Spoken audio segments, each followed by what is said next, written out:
The Rockstall? Aye, lad. The Council of Valkyries. The Valkyries are of Valhalla, are they not? Glad to see you're paying attention, brother. You are correct.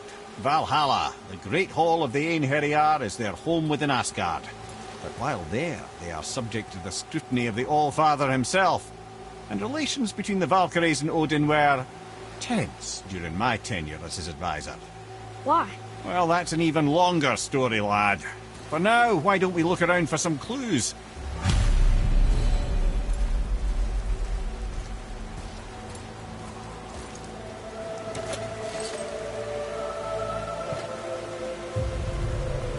Whoa, you're back. Come here. Who is she? Gunnar, Mistress of War.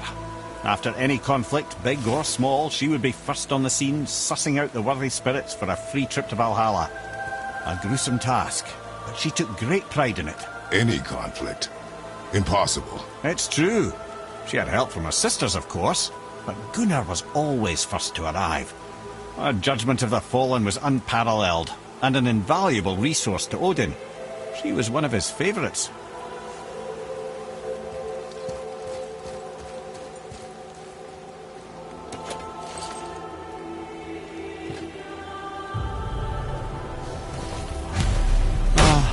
Gondul. Beautiful Gondul. And? Huh? That's it? Beautiful Gondul? No story or anything? Oh, sorry, lad. The sight of Gondul always took my breath away. Gondul had a silver tongue, a sharp wit, and struck a figure so stunning it literally drove men insane. Odin forbid her from setting foot in Midgard after a time, as insanity is not a welcome trait in Valhalla.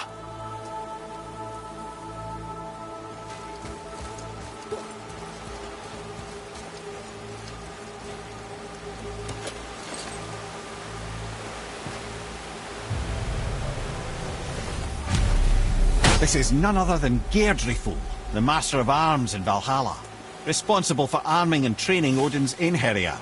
His what? His army come Ragnarok. The entire reason Valhalla exists, you see. The Einherjar wait in the Great Hall endlessly, feasting, drinking and fornicating themselves silly. Once Ragnarok begins, Odin calls them into service to fight on his behalf. Geirdriful had her hands full training that lot.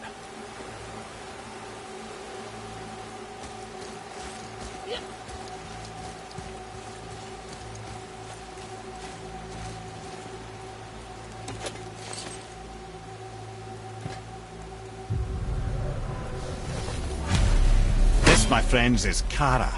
Now, Valkyries are volatile by nature, but Kara, the lass is wild storm personified. A wild storm? Aye, calm and collected. Then the air would shift and the fury of her storm would unleash. 'Twas beautiful in a way, assuming you could find proper shelter. Her tears would cleanse the blood-soaked battlefields.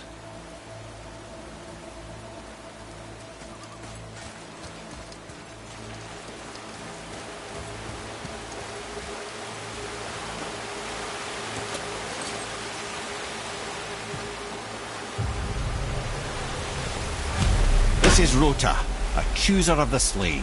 I thought all the Valkyrie did that. Not exactly, lad. Although that is what they're most famous for, and by far their greatest responsibility. You've seen what happens to the dead without the judgment of the Valkyries. Hellwalkers. That's right. Rota, Gunnar, Skuld. Without them to clean up the aftermath of battle, hell overflows with souls meant for Valhalla. A sorry state of affairs. Rota must be beside herself.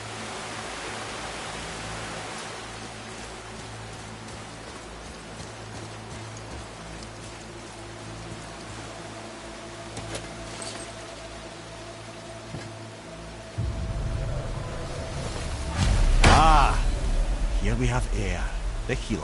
A Valkyrie healer? Strange.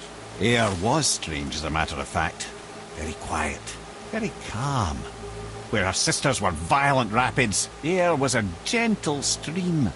She healed the wounds of both mortals and gods, and even a certain all-knowing sage who once drank too much and fell off a mountain. Not my proudest moment.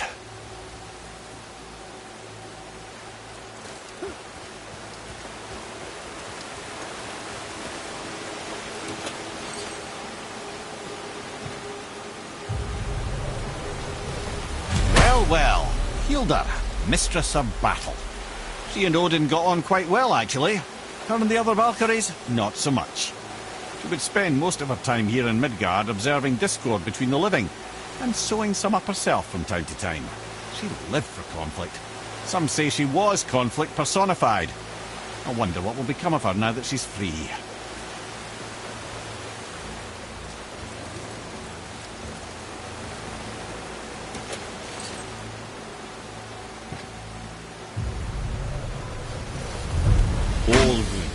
Once the daughter of a powerful chieftain, she fell defending him during a Reaver attack. Olrun was escorted to Valhalla, where she chose to devote her afterlife to the pursuit of knowledge above all else. Quite unusual behaviour amongst the constant drinking and feasting of her fellow Valhallian denizens. How'd she end up a Valkyrie? Odin. He saw a kindred spirit in Olrun's single-minded pursuit of knowledge. He appointed her as the Valkyrie's resident historian.